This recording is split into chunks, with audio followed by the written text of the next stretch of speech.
In April of 2013, I was hired as the youth director at the Otterbein United Brethren in Christ Church in Greencastle, Pennsylvania. Before taking on this position, I had never heard of Greencastle. I didn't know where it was. I didn't know anything about it. My family and I moved down to this community when I took this position, and we absolutely fell in love with this town and the people of this community. It's often been described to me, and actually in the interview process it was described to me, as very much like Mayberry. And they meant that in a positive way. You know, Greencastle is a small town, and it has that small town feel. Not so much where everyone is in everyone else's business, but that it's a small town in the sense that just everyone is welcoming, and they're so glad when they see new people, visitors, you know, people who lived here, moved away, and have come back for visiting. In fact, we'll get to this in a minute. There's a whole event, a whole week event, where they welcome people back to the town.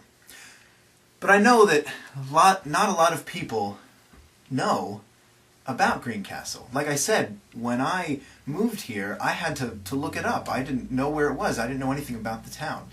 This is very much, Greencastle is very much like a hidden secret of Pennsylvania, one of its best hidden secrets.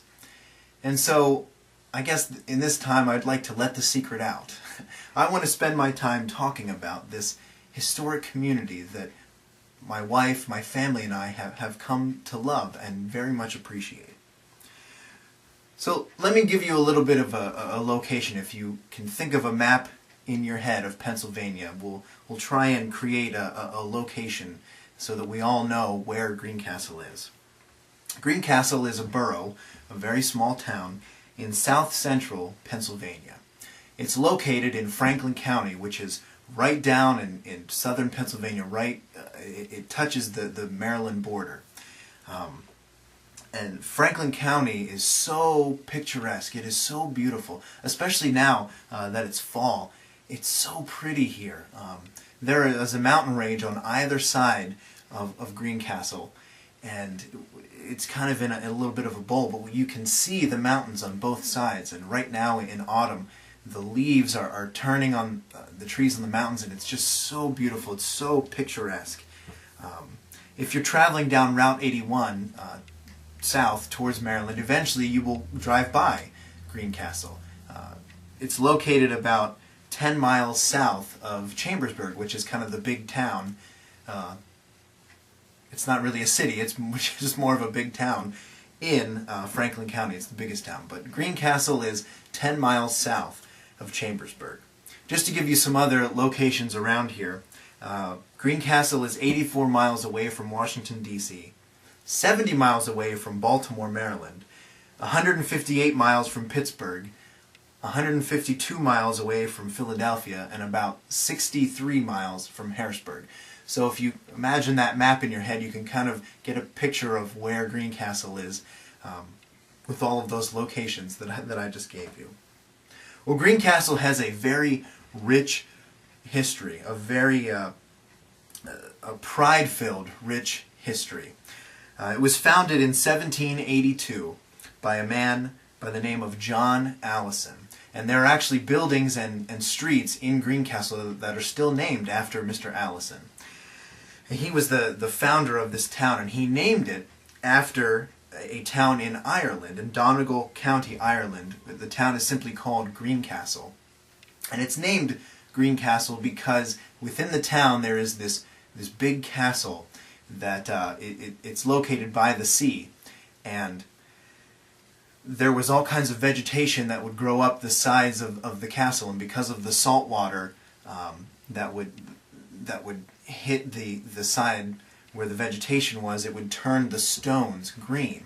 And so in winter, when the vegetation would die and it would all fall off, the castle would be green. And so that's where it got the name of the town, Greencastle, and that's where we get Greencastle, Pennsylvania. Well, like a lot of towns in southern Pennsylvania, Greencastle was affected by the Civil War. Actually, the very first Union soldier to die on Union soil took place just a mile or two outside of Greencastle. His name was Corporal Ryle. And what happened was, in the Civil War, there were a lot of little skirmishes that happened in or around Greencastle. There wasn't any major battles that happened here, but there were a lot of little skirmishes. And when the South, the Confederates, were marching up to Gettysburg, the Union soldiers were trying to stop them and hinder them from getting there.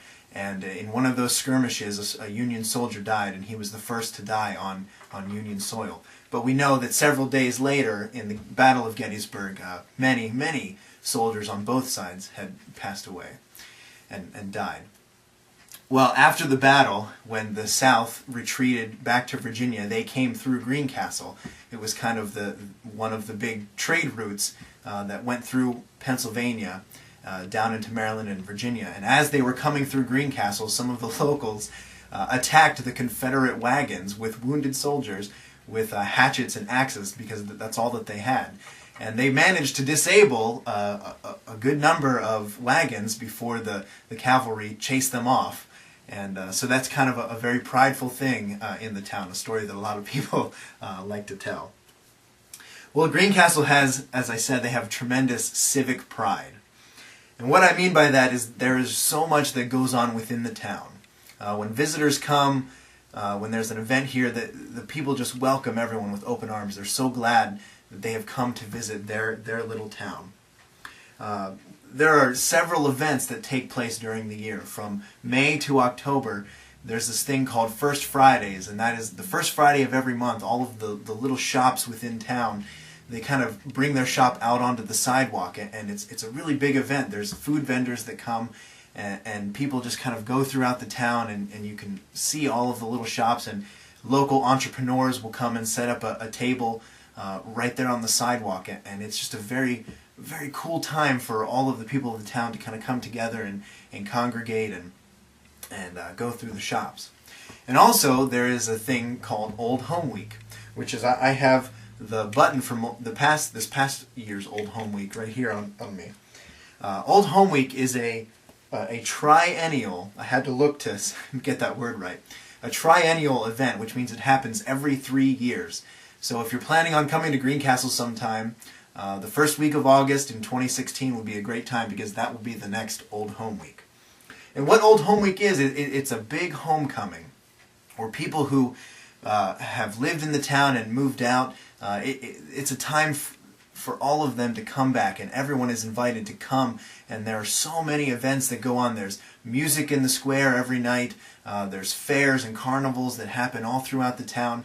The businesses of Greencastle put on different events, and it's a wonderful time for the community to come together and celebrate being a community, celebrate living here in this historic place.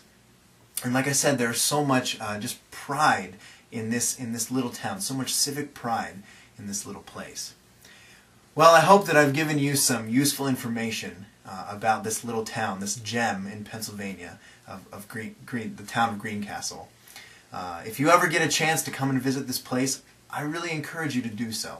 Even if it's just for a couple days or a weekend, you will come to see that this is a wonderful place. Like I said, it's one of Pennsylvania's best kept secrets. If you come and visit, I know that you will fall in love with this place, just like I have.